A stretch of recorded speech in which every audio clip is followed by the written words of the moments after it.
All right, in example number 3, we're just going to jump right in here and see what happens. I haven't done this problem in like a year, so honestly I don't really know what I'm doing yet. I'm just going to try some things and we'll see what happens. So we need to verify that secant squared x minus 1 times sine squared x minus 1 is negative sine squared x. So we could start any number of ways. We could start by FOILing this out. I don't know if any of our Pythagorean identities are real handy here. Well, you know what? I think I do see one. Rather than foiling this out, because when I foil this out, this is going to be a little bit of a mess. Here's what I notice. I think this looks like one of the Pythagorean identities. So take a look at that purple sheet that you've got, or whatever color it is. I think it's purple. And yeah, the second Pythagorean identity is tangent squared x plus 1 equals secant squared x. So if I subtract 1 from both sides, I can rewrite that identity as secant squared x minus 1, which might be a little bit easier to deal with. So I'm going to replace all of this underlined in green with tangent squared x.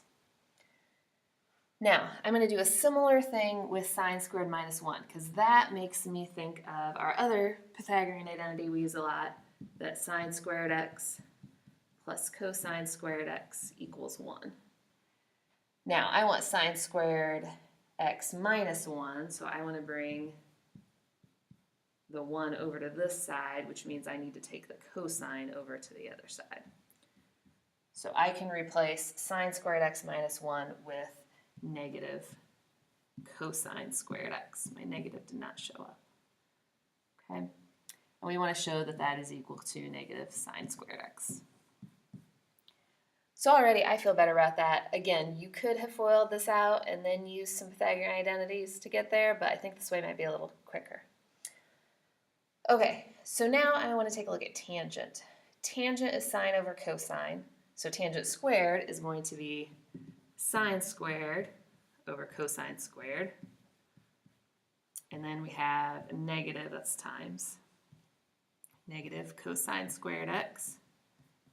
We want to show that that equals negative sine squared x.